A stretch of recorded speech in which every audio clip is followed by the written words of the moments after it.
মতেও তো কেউ ডাকেনি ভূমি দিদি। তাছাড়া ঘরেরও কামে তোমাকে কেউ কেন ডাকবে? তবে নিজেই তো আসতে পারতে। না, আসলে আমি কখনো অযাচিতভাবে কোথাও যেতে পারি না কি না, তাই। সে তোমারও সমস্যা ভূমি দিদি। মুখ কনক কইবি কুয়া। আচ্ছা ঠাকুরজিকে সবাই নিয়ে এসো, আমরা কিন্তু রেডি এদিকে। ডাক পড়ে গেছে, চল চল চল চল চল, আয় মা আয়। ও পারি, আমাদের বাড়ির কিন্তু কোনো বদল হয়নি গো।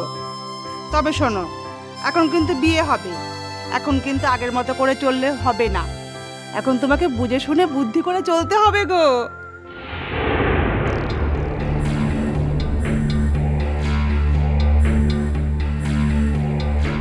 সেই তো, শ্বশুর বাড়ি গিয়ে এমন করলে লোকে যে নিন্দে করবে মা।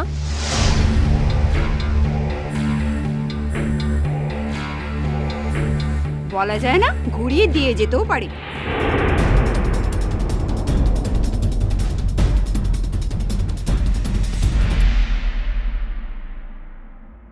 সন্তকে বারণ করছি জুডো, এখন যাস না, এতে হিতে বিপরীত হবে।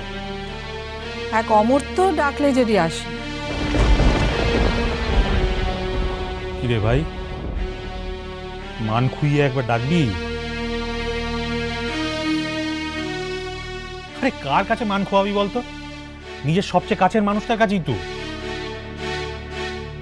কাল নন্দিনীকে আমি সত্যি সত্যি খুব আঘাত করেছি। এমন আঘাত আগে করিনি কখনো। কিন্তু ও কি আমাকে কম অপমান করেছে? এই নন্দিনীকে তো আমি কখনো চিনতে চাইনি আমার জীবনে। ওর উপরে আমার নানান কারণে অনেক অভিমান ছিল, কথা ঠিক। তার সঙ্গে তো একথাও ঠিক যে নন্দিনীর যে কিছু করার ছিল না তা আমি জানতাম। সব কর্তব্য কর্মের পরও তো আমার কাছে মনটা খুলতো একমাত্র।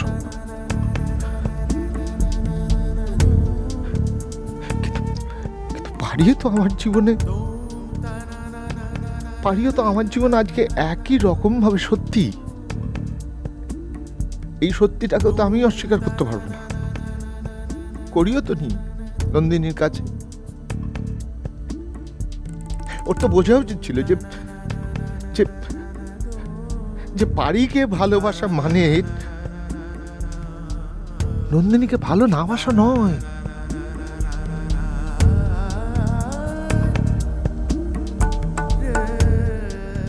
ভাই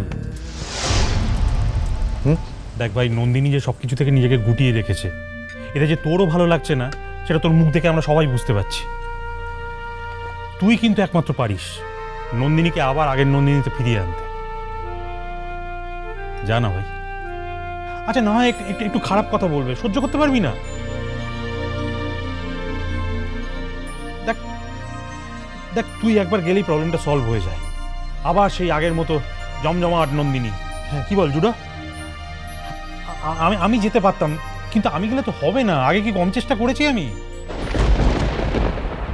তোমার প্রশ্রয়ে তো এতখানি মাথায় চড়েছে তোমার বউটি, একেবারে ছেড়ে দিয়ে বসে থেকেছে যে চিরকাল। তা না হলে যদি একটু কড়া শাসনে রাখতে, তাহলে কি সে এমন বার বাড়তে পারত? তোমাদেরকেও বলিহারি চাই, এককাল হয়ে গেল, তোমাদেরও তো কোনো পরিবর্তন নাই গো। হ্যাঁ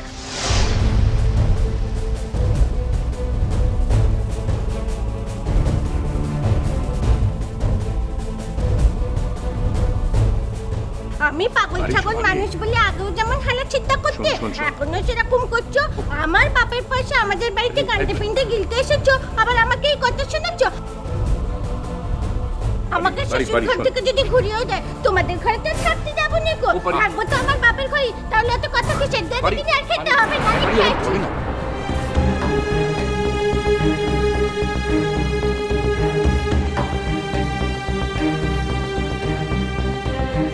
আমাদের ঘাট হয়েছে পারি, তোকে দুটো ভালো শিক্ষা দিতে চেয়েছিল। নে বাবা, আমাদের অন্যায় হয়ে গেছে। আমাদের কিছু বলাই উচিত হয় না। ঠিক আছে। আচ্ছা শোনো, যাদের মেয়ে তাদের যদি মাথা ব্যথা না থাকে তাহলে আমাদের এত মাথা ব্যথা কিসের?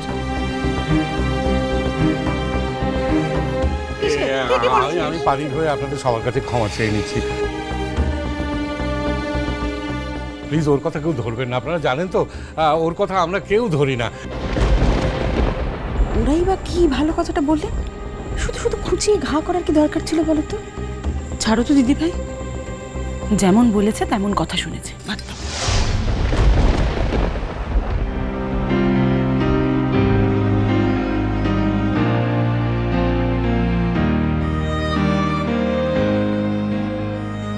আমি কি মরে যাওয়া,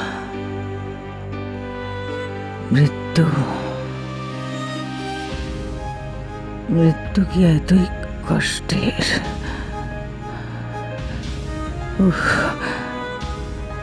সমস্ত শরীর চেপে গুটিয়ে ছোট হয়ে আসছে। মনে হচ্ছে কেউ বুকের উপর রোলার চালাচ্ছে,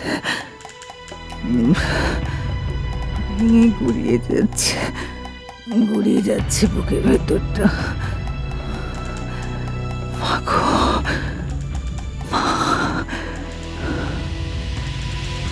আমার তো আমি চলে যাচ্ছি। আমার তো তোমার মুখখানা শেষবারের মতো একবার যদি দেখতে পেতাম। কাকুন, কি মায়ের সঙ্গে তোমার প্রবলেমটা ঠিক কি নিয়ে আমায় বলবে?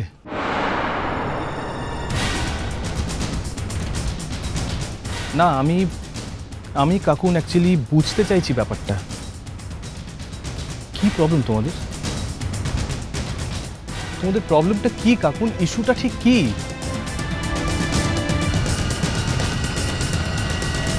আমি কিছুতেই একটা ব্যাপার বুঝতে পারছি না যে তোমাদের মধ্যে কি এমন প্রবলেম হলো যার জন্য আমাদের বাড়ির চেনা রিদমটা এইভাবে অচেনা হয়ে যাচ্ছে।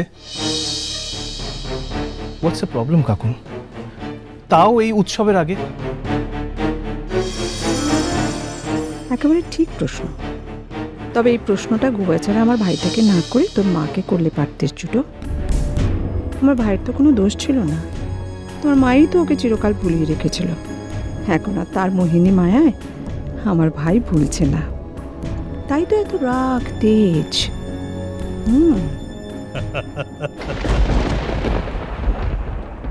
ওরে জুডো, ওদের দুজনের ঝগড়ার কোনো ইস্যুর দরকার হয় নাকি?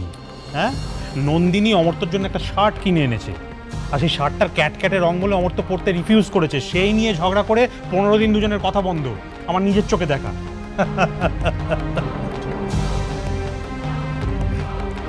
ঠিক আছে, আমি ডেকে আনছি।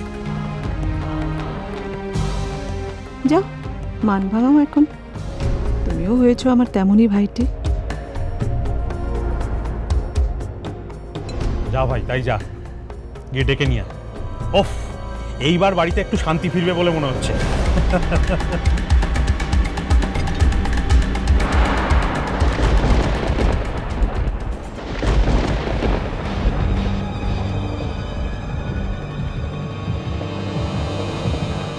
আমার তো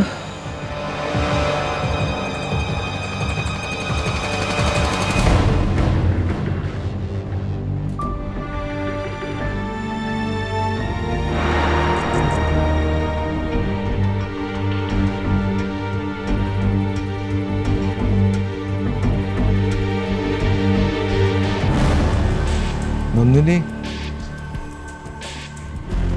নন্দিনী,